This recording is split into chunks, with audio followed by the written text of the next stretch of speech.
नमस्कार दोस्तों, मैं हूं आंचल और आप देख रहे हैं द भारत शो। तो पहली खबर से शुरुआत करते हैं। पहली खबर है बॉलीवुड के खान्स और हमारी मीडिया को लेकर। जैसा कि आप सभी जानते हैं, भारत और पाकिस्तान के बीच में जब टेंशन का माहौल था तो बॉलीवुड खामोश था, खासकर खान्स। एक भी शब्द उनके मुंह से नहीं निकल रहा था। शायद उनके अच्छे कनेक्शन रहे होंगे या फिर टीआरपी और व्यूज के लिए। लेकिन जैसे ही सीज फायर होता है, सलमान खान की मोहब्बत उमड़ पड़ती है। पाकिस्तान के लिए एक शब्द नहीं, लेकिन सीज फायर पर फौरन ट्वीट आता है।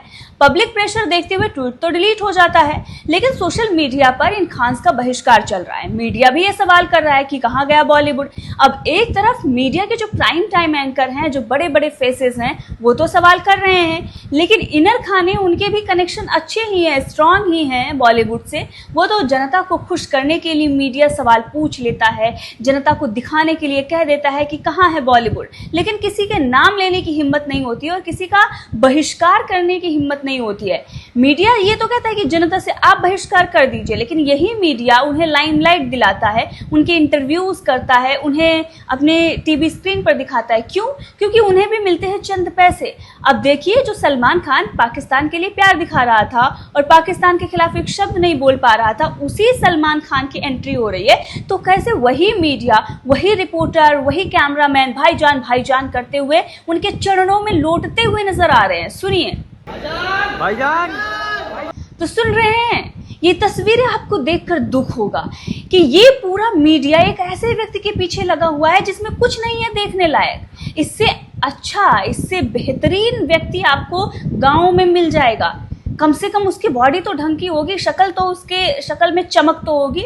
भाई, एक बुढ़े इंसान में कुछ नजर नहीं आ रहा है कि अभी भी वो भाईजान है, वो अभी भी बुढ़ा नहीं हुआ है, अभी भी वो अंकल नहीं हुआ है, अभी भी वो जवान है, भाईजान है। मतलब सलमान खान ऐसा क्या है? चलो, सलमान खान तो थोड़े बहुत सही लगते हैं। शाहरुख खान, जिन्हें किंग खान कहा जाता है, शक्ल देखकर लगता है कि भाई कोई ऐसा व्यक्ति है जिसके अंदर कुछ नहीं बचा है। सिर्फ और सिर्फ जब वो स्क्रीन पर आता है तब उसके सिक्स पैक्स दिखते हैं, उसके चेहरे पर चमक दिखती है। सिर्फ और सिर्फ कैमरे में, रियलिटी में इनकी शक्ल और सूखे जो एकदम खराब कुकुर मुत्ते जो उगते हैं ना, एकदम ब्लैक ब्लैक से हो जाते हैं, उनमें कोई डिफरेंस नहीं है। तो अब इन लोगों के लिए इस तरह से मीडिया पागल हुआ पड़ा है, मुझे तो समझ में नहीं आता है। इन लोगों को इतना भाव क्यों दिया जा रहा है? क्या ये पेट प्यार का हिस्सा होता है? जो पैसे इनको मिलते हैं उसी लिए ये दुम दबाते हुए पीछे पीछे घूमते हैं और वो फुल एटीट्यूड में निकलते हैं और कार से आगे बढ़ जाते हैं। बस इसी के लिए शायद पैसे वो दे रहे होते हैं, तभी ये मीडिया, बेशक मीडिया पीछे पीछे लगा हुआ है। अब दूसरी खबर की बात करते हैं। दूसरी खबर है कार्तिक आर्यन को लेकर। एक वीडियो आपको दिखाते हैं, देखिए ये वीडियो। कार्तिक आर्यन और उनकी एक्ट्रेस श्रीलीला बताई जा रही हैं, दोनों चल रहे हैं। बहुत ज्यादा भीड़ है वहां पर, पैपराजी भी हैं, आम पब्लिक भी है। शायद लोग दोनों को देख रहे हैं और एक तरीके से ये दिख रहा है ना, कितने बड़े सुपरस्टार जा रहे हैं कार्तिक आर्यन और श्रीलीला। अब कार्तिक आर्यन जैसे थोड़ा आगे बढ़ते हैं, उनकी एक्ट्रेस को पीछे से ही कोई खींच लेता है और देखिए किस तरह से उसे खींचा गया और दबोचा गया। वो बेचारी किसी तरह से आगे निकल आती है, उसे जो उसके सिक्योरिटी वाले हैं वो निकाल कर लेकर आते हैं। अब ये वीडियो देखने के बाद लोग कार्तिक आर्यन को जमकर ट्रोल कर रहे हैं। लोग ये कह रहे हैं कि एटलीस्ट अपने एक्ट्रेस का तो ध्यान रख लेता, जो तुम्हारे साथ में, तुम्हें पता ही नहीं, खबर ही नहीं, पीछे से तुम्हारी एक्ट्रेस गायब, तुम आगे बढ़ गए, आगे जाकर तब तुम पीछे देख रहे हो। तो ये जो बिहेवियर उस इंसान का था जिसने खींचा, वो तो गलत था ही, एटलीस्ट तुम्हें भी ध्यान देना चाहिए था। तो इस तरह की हरकतें लोग करने से बाज नहीं आते। और ये कौन से लोग हैं, कहाँ से आते हैं? एक लड़की ही तो है, मतलब तुमने ऐसा क्या उसमें देख लिया है, ऐसा क्या है वो कि उसे तुम दबोच रहे हो, खींच रहे हो? मतलब सीरियसली तुम्हारे अंदर दिमाग है? क्या हवस भरी हुई है भाई? और ऐसे लोगों को बुलाया क्यों जाता है इन इवेंट्स में? ऐसे लोगों के बीच में ये एक्ट्रेसेस जाती क्यों है भाई? पैसा बड़ी चीज हो गई है तुम्हारे लिए कि एक इवेंट में ऐसे हवसी लोगों को बुलाकर उसके बीच में ऐसे एक्ट्रेस को छोड़ दिया जाता है? और ऐसे लोगों पर तो सख्त से सख्त कार्रवाई होनी चाहिए ताकि दोबारा ऐसी हरकत ना करें। लेकिन लोग सोचते हैं कि बहुत बड़े फैन हैं, जबरा फैन हैं, और इसीलिए उन्होंने सेल्फी लेने के लिए या फिर उन्होंने देखने के लिए खींच लिया होगा। लेकिन ये जबरा फैन नहीं होते हैं, ये हवसी लोग होते हैं, हवसी। इनके लिए एक ही शब्द है। तो इनकी जगह जेल में है, खुले में इनको नहीं छोड़ना चाहिए। अब चलिए तीसरी खबर पर आगे बढ़ते हैं। एल्विश यादव और नेहा धूपिया को लेकर है। सोशल मीडिया पर इस वक्त एल्विश यादव ट्रेंड कर रहे हैं। Elvish Yadav Roadies double cross trend कर रहा है और नेहा धूपिया को जमकर ट्रोल किया जा रहा है। अब जैसा कि आप सभी जानते हैं, नेहा धूपिया की प्रिंस नरूला से भी तकरार हुई थी और गौतम गुलाटी से तो इस तरह की तकरार हुई कि उन्होंने सेट ही छोड़ दिया था। बहुत इमोशनल पोस्ट कर रही थी, लोगों को लग रहा था कि बेचारी के साथ बहुत बुरा हुआ है। अब जब प्रिंस नरूला और गौतम गुलाटी और रिया चक्रवर्ती ये लोग नेहा का साथ नहीं दे रहे थे, तो उस वक्त एल्विश यादव ने ही नेहा का साथ दिया। बॉन्ड इनका बहुत अच्छा चल रहा था, दाल चावल बताया जा रहा था कि दोनों दाल चावल है, एक दूसरे के पूरक हैं। लेकिन अब नेहा धूपिया ने एल्विश यादव को डबल क्रॉस कर दिया और वो भी प्रिंस नरूला के लिए। सोचिए, उस प्रिंस नरूला के लिए जिसने उसके साथ गलत किया, अब उसी ने उसके लिए एल्विश यादव को डबल क्रॉस कर दिया। ये एल्विश आर्मी पचा नहीं पाई और इसीलिए वो ट्रोल कर रही है। अब नेहा धूपिया के इस बिहेवियर से एल्विश आर्मी आक्रोशित है, वो जमकर ट्रोल कर रही है।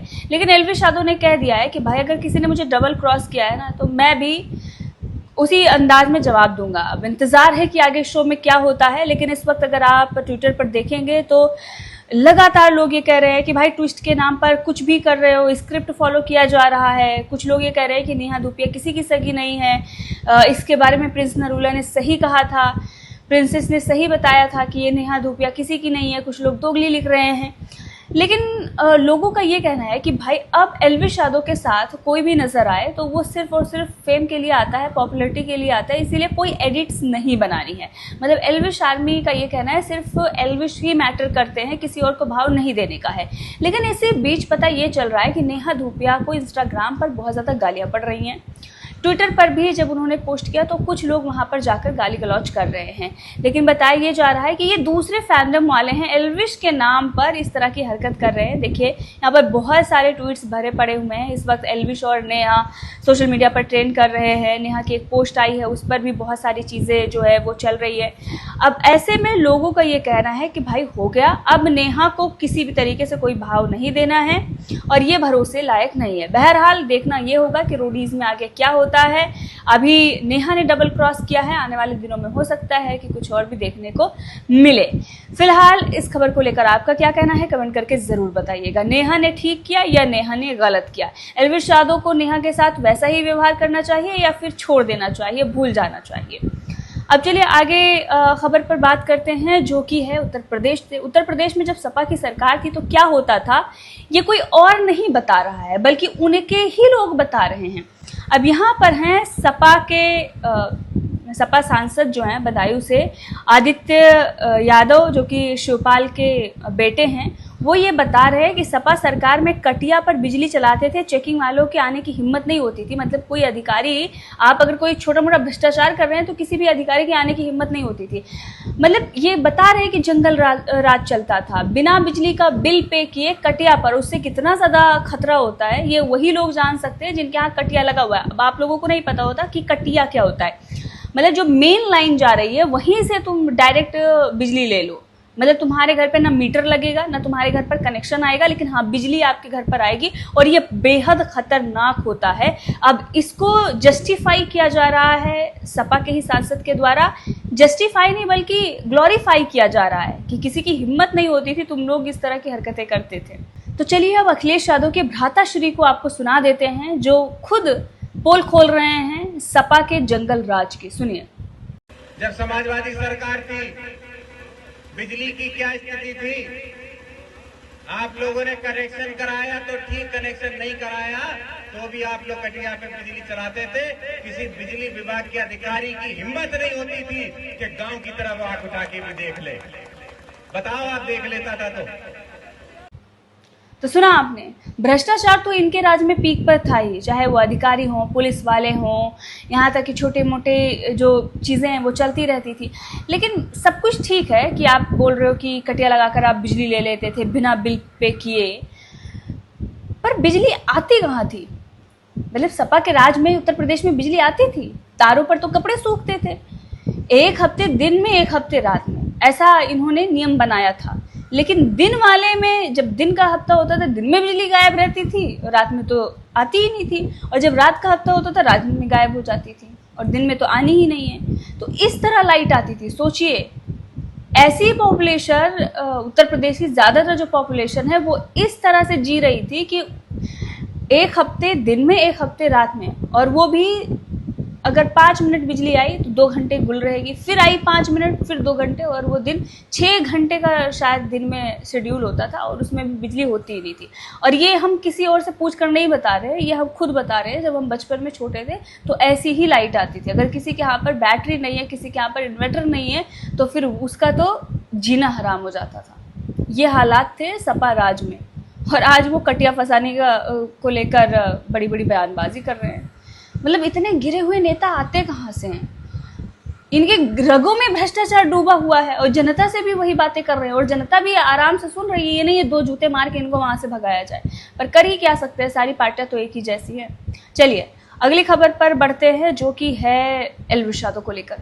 एल्विश यादव लाफ्टर शिफ्ट में खूब मौज मस्ती कर रहे हैं। अब ऐसे में वहां पर भैंस का दूध निकाले का कंपटीशन चल रहा है, शायद वीडियो सोशल मीडिया पर वायरल हो रही हैं।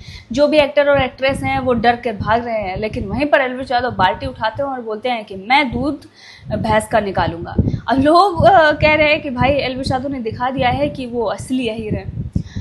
राव साहब की रील्स कट रही है और लोग कह रहे हैं देखो कैसे भैंस का दूध निकाल कर एल्विश यादव ले आए। बहरहाल आगे बढ़ते हैं, और खबर जो है वो शिवराज सिंह चौहान को लेकर है, जो कि केंद्रीय मंत्री हैं। दरअसल शिवराज सिंह चौहान ने उस किसान को फ़ोन मिलाया जिसकी मूंगफली बारिश की वजह से ख़राब हो गई थी, और वो बहुत दुखी था, व्यथित था। ज़्यादातर किसानों की यही हालत है। एक तो उनकी जो फसलें हैं उनमें लागत ज़्यादा लगती है, और उसके बाद जब वो तैयार हो जाती है तो उन्हें उचित दाम भी नहीं मिलता। अब ये हालत जो है वो पूरे देश के किसानों की है, क्योंकि उनके बारे में कोई सोचता नहीं है, क्योंकि उनके पास बहुत बड़ा भंडारण नहीं है, उनको बहुत मुनाफा नहीं है, वो सरकार को टैक्स भी नहीं पे कर रहे हैं, वो ज़्यादा पैसा भी नहीं दे रहे हैं, तो उनके बारे में नहीं सोचा जाता, उनके लिए कोई पॉलिसीज़ नहीं बनती। और जो पॉलिसीज़ बन भी रही हैं तो वो बड़े किसानों को लाभ पहुँचा रही है, छोटे किसान ऐसे ही दम तोड़ रहे हैं।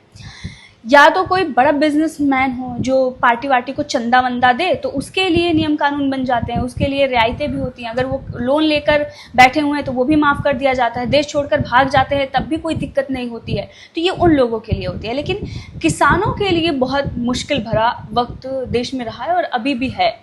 अब ऐसे में जब शिवराज सिंह चौहान केंद्रीय मंत्री उस किसान को कॉल करते हैं तो उसे एक उम्मीद जगती है।